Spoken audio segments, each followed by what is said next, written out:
Welcome back, Pirates.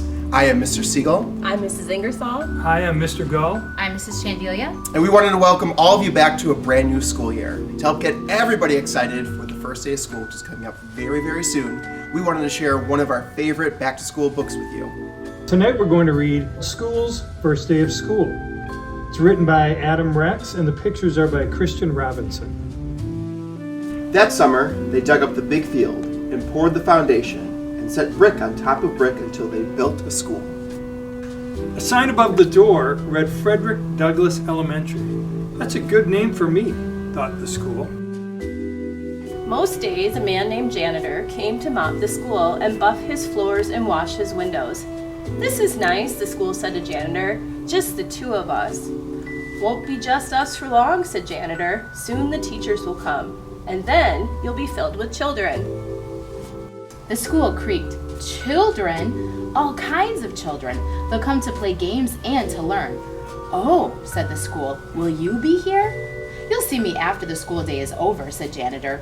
"Don't worry, you'll like the children." But the school thought that the janitor was probably wrong about that. Then they came, the children did, and there were more of them than the school could possibly have imagined. They got everywhere. They opened and closed all of his doors and lockers, and they drank from his water fountains, and they played on his jungle gym. So that's what that is for, thought the school. Some of the older kids gathered by the school's back fence and showed each other their bored faces. "This place stinks," said one, and the school gasped. "I hate school," said another with puffy hair, to the agreement of his friends. The school sagged a little. One very small girl with freckles didn't want to come inside the school at all. Her mother had to carry her. "I must be awful," the school whispered to himself.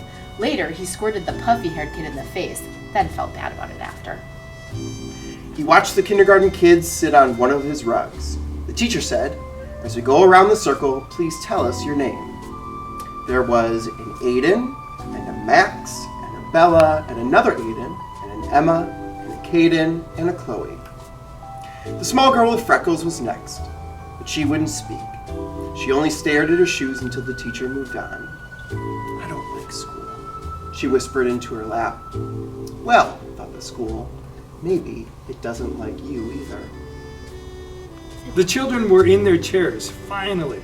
But just as the school was starting to relax, his fire alarm sounded, and all of the children exited and walked to the other side of the field and stared at him. He was so embarrassed. He held his doors open for them when they returned. "Sorry," he said, as the first child entered. "Sorry, sorry, sorry," he told them all, even the girl with the freckles. At 12 o'clock, the school was filled with food. At 12:30, the school was filled with garbage. At one table, a boy told a funny joke, and another boy laughed so hard that milk came out of his nose. "Now I'm covered with nose milk," thought the school. He had to admit, that was a pretty funny joke, though. Even the girl with freckles liked it. After lunch, the kindergarten kids learned about shapes.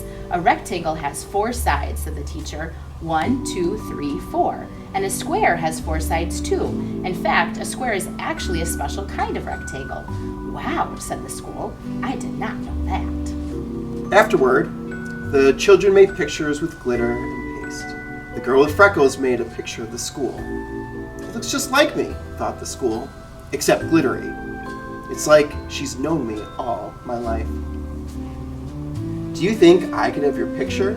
the teacher asked her. "Don't tell anyone, but I think it's the best." The school thought she was probably right about that.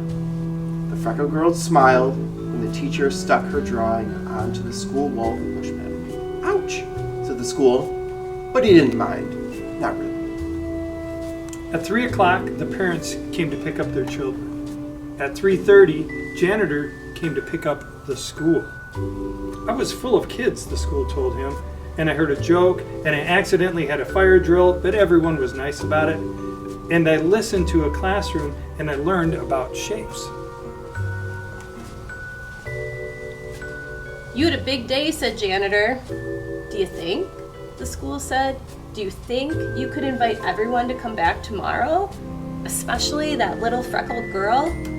Janitor nodded. I'll see what I can do. Later, Janitor sat on top of the school, and they watched the sun go down. In the beginning, I didn't know what I was, said the school. I thought I was your house. Nope, said Janitor. I suppose some other places gets to be your house, the school added. Janitor nodded. That's true, but you get to be a school. That's lucky. And the school thought he was probably right about that. Thanks for reading with us. We'll see you soon.